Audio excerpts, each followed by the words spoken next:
Me llamo Soledad Luque y pertenezco a una familia numerosa de 10 hermanos. El último hermano, el 10º, es Francisco, es un mellizo y es el hermano que estamos buscando porque creemos que es uno de los miles de niños desaparecidos en España. Si mis padres estuvieran vivos, estoy segura que estarían con nosotros, a nuestro lado, buscando a su hijo. Mis padres han muerto y bueno, ellos pertenecían a una generación que vivió la guerra y que la perdió. Mis padres eran de un pueblo de Córdoba, de Montilla, era un pueblo donde la gente vivía del campo, y después cuando ellos llegaron a Madrid, pues continuaron formando su familia. La mayoría de mis hermanos nacieron en Andalucía, pero los últimos los cuatro pequeños, nacimos aquí en Madrid. Y bueno, pues ellos formaron una familia, una de tantas, las que poblaron España durante la dictadura. Mi historia también es una de tantas de estas historias de niños que desaparecieron en España desde los años 40 hasta bien entrada la democracia. Mi caso se sitúa en el año 1965, precisamente en esta zona, en la maternidad de O'Donnell, en la antigua maternidad de O'Donnell. Nacimos el 25 de enero de 1965 y al ser un parto gemelar, mi hermano nació con un poquito menos de peso, o por lo menos eso es lo que nos contaron, es la versión oficial. Fue llevado a la incubadora y allí estuvo durante 25 días. El proceso de recuperación fue óptimo, o por lo menos eso es lo que iban comentando a mis padres. Y en un momento determinado, uno de esos días, le comentaron a mi madre que el niño ya estaba recuperado y que podrían llevárselo a casa. Pero al día siguiente, el día de visita, le dijeron a mi padre que el niño había fallecido. Cuando mi padre quiso ver el cadáver, no se lo permitieron, le dijeron que volviera al día siguiente porque en ese momento el cadáver del bebé estaba en el depósito y no podían enseñárselo, pero que lo iban a preparar para que al día siguiente se lo pudieran llevar a enterrar.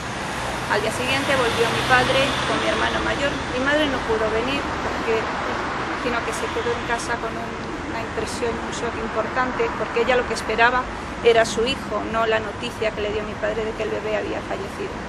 Cuando mi hermano mayor y mi padre fueron a recuperar el cuerpecito, le dijeron que el cuerpo había desaparecido porque, bueno, en realidad lo habían incinerado. Mi padre protestó, mi hermano también, y lo único que consiguieron pues fueron amenazas, quizá veladas, pero amenazas al fin y al cabo, porque el médico les dijo que lo mejor que podían hacer era marcharse, dejar las cosas como estaban, porque no beneficiaba a nadie ninguna situación de discusión o de bronca. La conclusión de todo esto es que nunca vieron el cadáver de mi hermano, nunca pudieron enterrar ni siquiera unas cenizas. Esta situación se mantuvo así en mi casa, como que algo extraño había sucedido. Nunca se habló de un robo, pero siempre quedó en el ambiente una sensación extraña de no saber qué había pasado con el cuerpo de mi hermano, dónde podría estar. Mi madre siempre decía dónde podría estar el cuerpo de su hijo, ¿no? Obviamente mi madre siempre fue una mamá en duelo porque nunca pudo cerrar ese episodio de su vida, ¿no? Nunca pudo enterrar a su hijo, según siempre digo la versión oficial de que el niño había fallecido. Para nosotros Francisco siempre fue una presencia, en algunos casos de mis hermanos, para mí siempre fue una ausencia, ¿no? Y siempre fue un aspecto curioso en mi vida y tierno, porque para mí siempre que me preguntaban cuántos hermanos éramos, por ejemplo, yo siempre decía pues somos 9 y Francisco que murió al nacer. Yo decía que murió al nacer, ¿no? O que murió por falta de peso, era la versión que tenía como niña que era, y las conversaciones que oía pues se traducían en eso, ¿no? En que el bebé había muerto por falta de peso pocos días después de nacer. Ese proceso que yo viví, de esa ausencia, de ese permanente hueco que tenía a mi lado en mi vida, pues cambió un poco cuando mi madre falleció. Cuando mi madre murió yo tenía 15 años y el recuerdo, la ausencia o esa presencia vacía de Francisco se diluyó un poquito en el tiempo por mi parte. Eso lo que demuestra es que también mi madre nos servía de lazo, nos servía de unión, nos servía de nexo, porque mi madre me estaba transmitiendo de alguna forma, quizás con su silencio, que esa ausencia estaba ahí de manera permanente. Eso forma parte y ha formado parte de mi vida y de mi esencia durante todos estos años. Mis hermanos tienen una visión quizá diferente porque ellos fueron testigos directos de la situación. Yo me crié con la idea de que mi hermano había fallecido, pero mis hermanos tienen otra apreciación de esa realidad. Y eso fue lo que afortunadamente nos hizo despertar de ese letargo y empezar a buscar a Francisco, porque cuando empezara a moverse. En realidad fue mi hermana la que nos dio la voz de alarma. Un día me llamó y me dijo si en algún momento yo había pensado que Francisco pudiera estar vivo. En aquel momento, para mí, todo se vino a la cabeza como una especie de flash, todas las sensaciones, todo lo que yo había sentido, cómo había vivido la ausencia de mi hermano mellizo, y en aquel momento todo fue un poco desbaratado para mí, toda esa estructura psicológica sobre la que yo había sentado mi vida, ¿no? Todo se estaba desplomando. Y bueno, yo lo que le comenté es que si empezábamos a buscar, empezaríamos, de acuerdo, pero hasta que no tuviéramos una certeza o unos indicios fuertes de que Francisco realmente pudiera estar vivo, pues no se lo íbamos a comunicar a los hermanos. Y así fue, empezamos a buscar documentación, vimos que había serios indicios de que posiblemente Francisco continuara con vida, por lo menos que no hubiera muerto en la incubadora. Llamamos a los hermanos, hicimos una reunión y decidimos efectivamente ponernos a buscar de una manera no solo activa, sino poniendo toda la pasión y emoción que esto requiere, ¿no? Y toda la fuerza y energía. Ellos, ya digo, tienen una propia visión de este asunto que ahora nos contarán, pero para nosotros, para todos en conjunto, fue un descubrimiento averiguar que durante todos esos años todos habían tenido en su cabeza una idea muy diferente a la que yo había tenido, y que entre ellos podían haberlo comentado de manera privada, pero nunca había sido algo explícito en la familia. Cuando nosotros buscamos documentación, y ya digo que vimos esos indicios extraños de que bueno, el bebé posiblemente no hubiera muerto en la incubadora, pusimos una denuncia en la Fiscalía Provincial de Madrid. Esta denuncia fue archivada por ausencia de indicio de delito, como tantas otras denuncias. Lo interesante de todo esto es que en ese proceso de búsqueda de documentación, de poner la denuncia, de que fuera archivada, nos encontramos con muchísima gente que también estaba sufriendo lo mismo y que estaba haciendo también el mismo proceso de búsqueda. Decidimos organizarnos y decidimos montar una asociación. Anteriormente a esta asociación nosotros ya habíamos organizado una campaña de sensibilización social que se llamaba Todos los niños robados son también mis niños. Una campaña donde lo que queríamos era concienciar precisamente a la gente de que las víctimas podemos ser nosotros, a los que nos robaron los niños. Los propios niños son las víctimas también principales, pero toda la sociedad es afectado. Toda la sociedad sufrió este tipo de robos y de desapariciones forzadas. Por tanto, esa campaña nos hizo también conocer muchos otros casos, y el 15 de enero del 2012 constituimos nuestra asociación con el mismo nombre que tenía la campaña Todos los niños robados son también mis niños, y a partir de ahí bueno, hemos hecho muchísimas movilizaciones, hemos también ayudado a gente que necesitaba información, que necesitaba un acompañamiento para poder organizar su búsqueda. Nuestra asociación es diferente a otras porque no llevamos casos, el caso que llevamos es el nuestro, pero por supuesto tenemos las puertas abiertas a todo aquel que quiera acompañarnos, y a la vez nosotros podemos ayudar en sus propias búsquedas y en toda esa movilización social que ahora mismo es tan necesaria para que la sociedad se conciencie, para que el gobierno se empiece a mover y empiece a buscar a los niños. Nosotros, en nuestro caso, fue el recuerdo de cada uno de nuestros hermanos lo que formó ese cuadro, ese panorama, ese recuerdo colectivo que nos ha hecho tener la fuerza y tener la certeza de que lo que estamos haciendo está bien hecho y que vamos a continuar hasta que mi hermano aparezca o hasta que podamos saber de alguna forma qué es lo que sucedió realmente.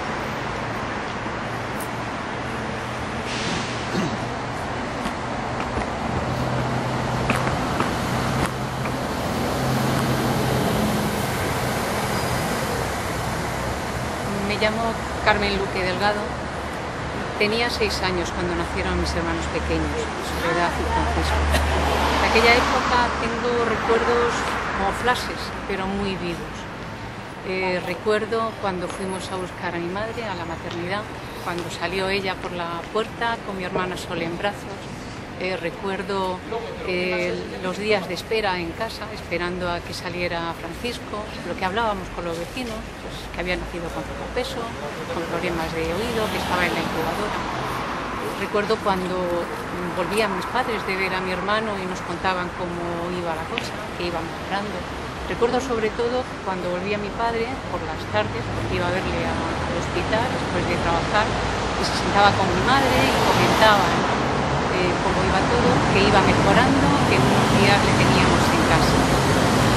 Y recuerdo aquella tarde terrible cuando mi padre llegó a casa desencajado, y recuerdo muy nítidamente a mi madre desconcertada, desconsolada, diciendo: pero ¿cómo es posible si ya estaba bien? ¿Cómo que no te han dejado ver el cuerpo? Pero ¿cómo es posible? Y recuerdo también al día siguiente, cuando volvieron del hospital, mi padre y mi hermano mayor, José, con las manos vacías y diciendo que el niño no está, que no podían verlo porque no está. Y mi madre de nuevo gritando y diciendo que cómo era posible, cómo tenían que saber dónde lo habían llevado, dónde lo habían enterrado, qué era lo que estaba pasando. Y los días siguientes como un mantra, ¿no? Mi madre planteando y diciendo: tenemos que averiguar dónde está enterrado, qué es lo que está pasando, esto no puede ser. Yo he tenido a lo largo de mi vida muy presente a mi hermano Francisco. Creo que en lo más íntimo, en esa parcelita que tenemos todos, que no es racional, que es solo recuerdos, sensaciones, siempre he pensado que mi hermano podía estar vivo. No porque lo hubieran robado, que eso jamás se me pasó por la cabeza, sino porque pudiera haber habido alguna confusión, que se hubiera muerto otro niño de otra familia y que lo hubieran cambiado por el nuestro. Entonces, pues, tal vez sin estar obsesionada, pero lo he tenido de una manera tan presente que a veces cuando en la calle o en algún sitio veía a algún chico o algún hombre con una edad que pudiera ser que mi hermano, siempre, y además no sé por qué, siempre en mi cabeza su cara era la de mi hermano Salva. Siempre pensaba: este puede ser Francisco. Y después con los años, a veces con los chicos más jóvenes, cuando veía a alguno que se parecía a alguno de mis sobrinos, decía: bueno, tiene la edad, pues podría ser el hijo de mi hermano. Y bueno, y esa ha sido la constante, ¿no?, en mi vida hasta el año 2010, que empecé a ver artículos en la prensa donde hablaban de niños robados.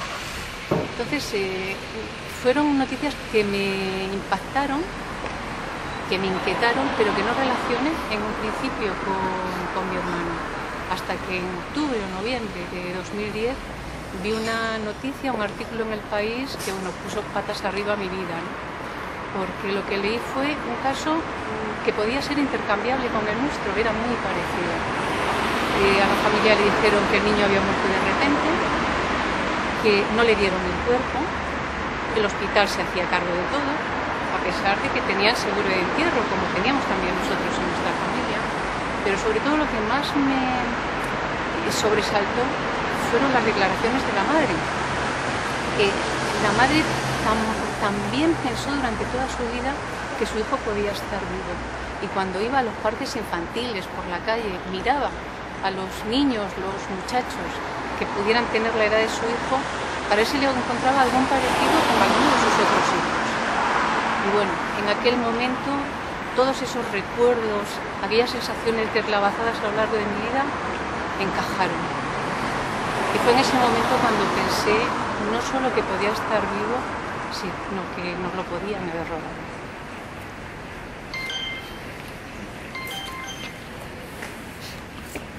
Bueno, yo me llamo José Luque y yo los recuerdos que tengo viene que cuando fuimos mi padre y yo al hospital a recoger a mi hermano, y nos salió allí una monja diciendo que había muerto, Y entonces nosotros nos quedamos parados diciendo, ¿cómo es posible si ayer lo estuvimos viendo y nos dijeron que podíamos venir a recogerlo hoy?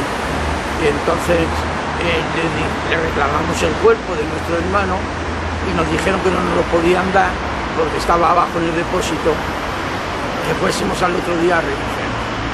Bien, cuando llegamos a casa, bueno, fue un desastre. Cuando no sabíamos cómo explicárselo a nuestra madre, ella pues enseguida nos dijo, pero ¿cómo es posible si no han dicho que estaba muy bien? Bueno, fue desastroso, esa noche fue terrible. Al otro día por la mañana prontito nos fuimos para el hospital y nos salió un médico, en ese día nos salió un médico diciéndonos que no nos podíamos llevar el cuerpecito del niño porque lo había incinerado. Nosotros pues exclamamos al cielo, ¿cómo es posible que usted haya incinerado si nosotros no hemos dado permiso ninguno? Y entonces mi padre pues empezó a gritar y ya el médico pues nos dijo, mire ustedes, tengan este papel, se van en el juzgado porque como sigan gritando encima va a ser peor. O sea, entonces eso lo tomamos como una amenaza. ¿Qué tuvimos que hacer? Acachar las orejas y marcharnos, porque en aquella época ¿quién iba a gestionar a un médico o a cualquiera de allí? Y entonces ¿qué hicimos? Nos fuimos, arreglamos lo del juzgado, pero siempre pensando que ahí había pasado algo raro, pero no sabíamos lo que era. Entonces ha sido todos estos años esperando, recordando. Había veces que mi madre decía, yo no he podido enterrar a mi hijo, no sé ni siquiera dónde puede estar. Bueno, y así hemos ido pasando hasta que ya de pronto, en el 2010, creo que fue en el 2010 o 2009, a finales de 2009, principio de 2010, empezó a oírse en las televisiones jaleos. Yo en el momento que lo vi en la televisión dije para mí, pues no puede ser que nuestro hermano haya sido también robado. Y yo tuve así unos días hasta que un día me llamó mi hermana y me dijo, Pepe, tengo que decir una cosa, ¿estás viendo lo que han dicho en la televisión? Y yo inmediatamente le dije, ¿no será que también a Francisco no lo han robado? Y entonces desde ese día ya nos reunimos todos los hermanos, estuvimos indagando por todos sitios, hospitales, cementerios, y ahí no había nada más que contraindicaciones, en todos los sitios no era nada de lo que en la realidad. Y entonces, pues ¿qué hicimos? Presentamos una denuncia, la cual con el tiempo fue rechazada, y después pues que formamos una asociación, cada uno de los hermanos tenemos una parcelita, y para poder, a ver si podemos encontrar a Francisco, y hasta ahí cada uno podemos estar haciendo lo que podemos, no solamente por encontrar a nuestro hermano, sino por encontrar a los hijos y hermanos de las demás familias, y hasta ahí estamos. Soy Manuel Luque y bueno, yo tengo recuerdos simplemente de la conmoción que hubo en mi casa cuando dijeron lo de la muerte de mi hermano y tal, pero yo la verdad que no sospechaba en absoluto que había sido, vamos, robado ni nada. Vi que había esos problemas, esos lloros y tal, pero vamos, hasta ahí nada.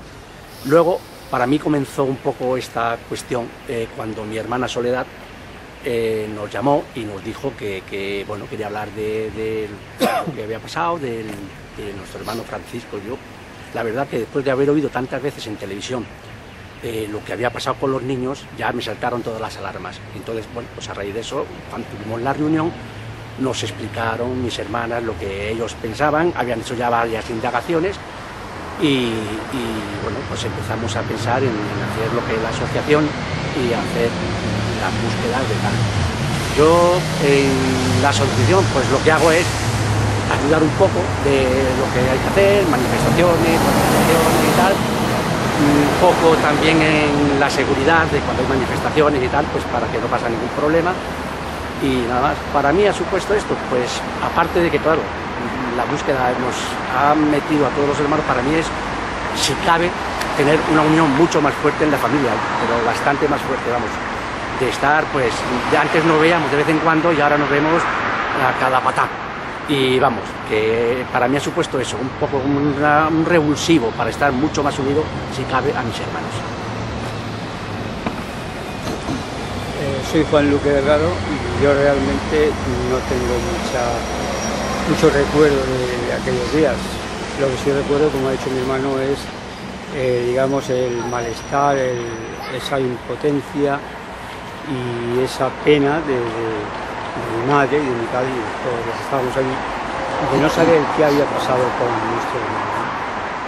En sí estaba bien y de golpe por abajo te dicen que ha muerto, no te dejan verlo, al otro día te dicen que lo han incinerado, porque eso te deja un poquitín, digamos, fuera de juego. Pero realmente pensar de que te lo habían robado, eso jamás podías pensarlo, ¿no?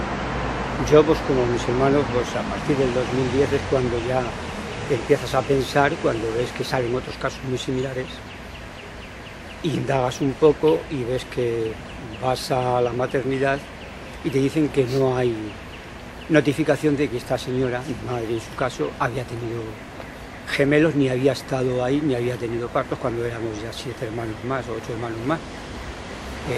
Fuimos a buscarle al cementerio, como nos dijeron dónde estaba enterrado, y allí no existía ni lápida ni nada. Nos dijeron que si estuviera allí tendría que estar bautizado. Yo me encargué precisamente de ir al obispado a pedir los certificados. Me dijeron que no existía mi hermano. Estuve en Alcalá de Henares, también me dijeron de que mi madre no había dado a luz nunca. O sea, ellos mismos se contradecían cuando ya éramos una familia numerosa.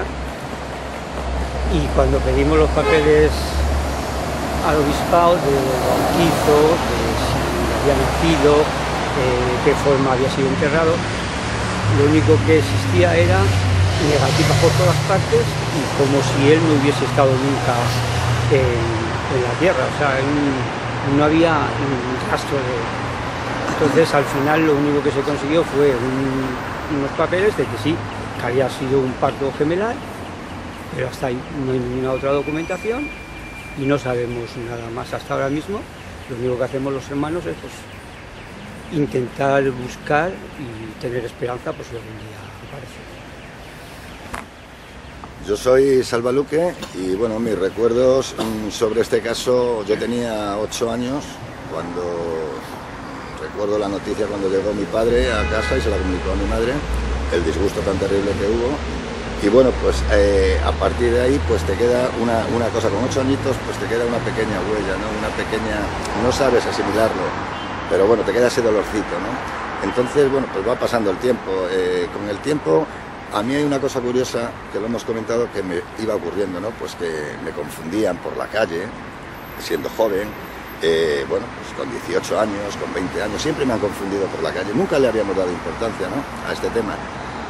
Bueno, no lo asimilábamos. Francisco, que ha supuesto, pues en nuestro pensamiento, pues siempre ha estado, ¿no? Siempre le hemos recordado como...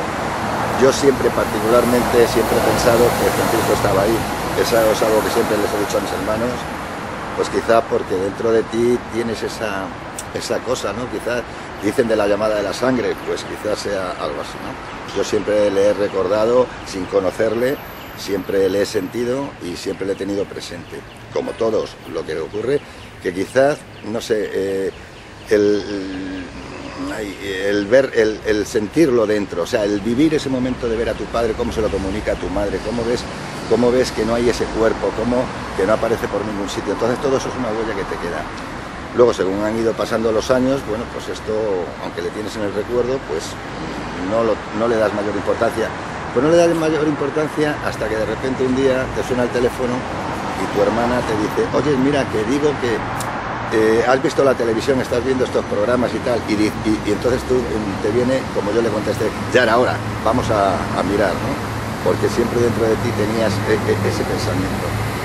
A partir de ahí, pues se siguen sucediendo pues esas equivocaciones de la gente, el confundirte, lo hablamos, oye, que me está pasando esto, verificamos, bueno, pues te va quedando otra cosita. Entonces, bueno, pues a partir de la llamada ya, pues nos pusimos en movimiento porque estábamos seguros ya de que algo raro había pasado. nunca pensando que fuera un niño robado, por supuesto, hasta que empezamos a ver pues, las noticias, los casos que estaban ocurriendo y demás, ¿no? Y a partir de ahí, pues nada, nos hemos puesto en movimiento. Como bien dice mi hermano Manuel, esto nos ha servido mucho pues para unirnos todavía mucho más, ¿no? Porque si antes estábamos unidos, nos veíamos de tarde en tarde, ahora nos vemos pues prácticamente todos los días, ¿no? Y es uno de los puntos buenos. Y a partir de ahí, pues es lo que realmente queremos ahora y estamos haciendo, pues intentar buscarle y encontrarle y tenemos la certeza de que le vamos a encontrar, tenemos la certeza de que está aquí, o sea, eso ya no hay duda sobre ello. Entonces, bueno, pues hasta ahí es lo que podemos hacer. Ese sentimiento lo hemos tenido todos, siempre, pero quizás en el silencio, poco lo hemos comentado, pero cuando ha llegado el momento es cuando a todos nos ha salido esa fuerza de decir, oye, vamos, que sabemos que está ahí, o sea, o tenemos la duda, o tenemos, pero sabemos que tiene que andar ahí. Hoy yo particularmente tengo la certeza de que mi hermano está ahí, y vamos a por él, y le vamos a encontrar, por supuesto que sí.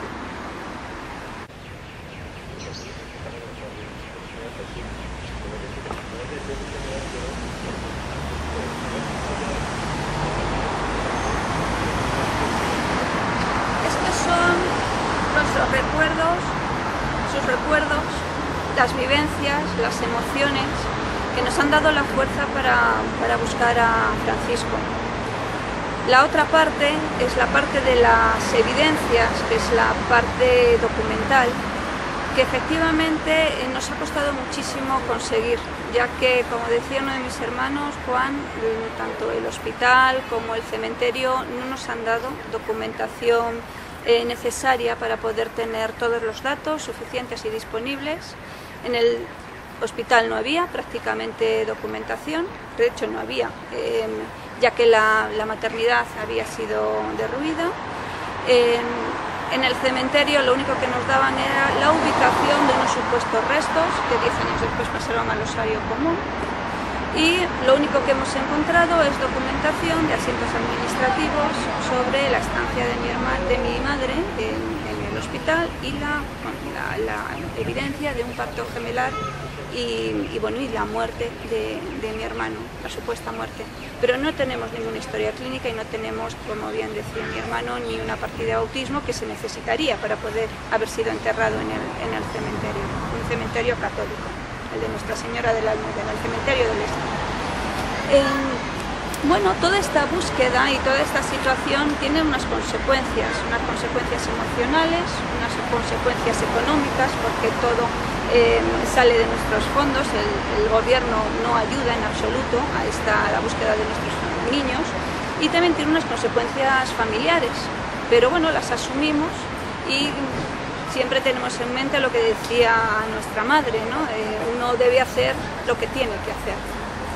Y para nosotros esto es importante también por nuestros padres, por tanto, no solo por nosotros, todos estos padres que murieron engañados, pensando que sus hijos habían muerto, y también por el propio Francisco, porque pensamos que toda persona tiene derecho a conocer su verdadera identidad. Una persona que vive bajo una identidad falsa está viviendo en una mentira.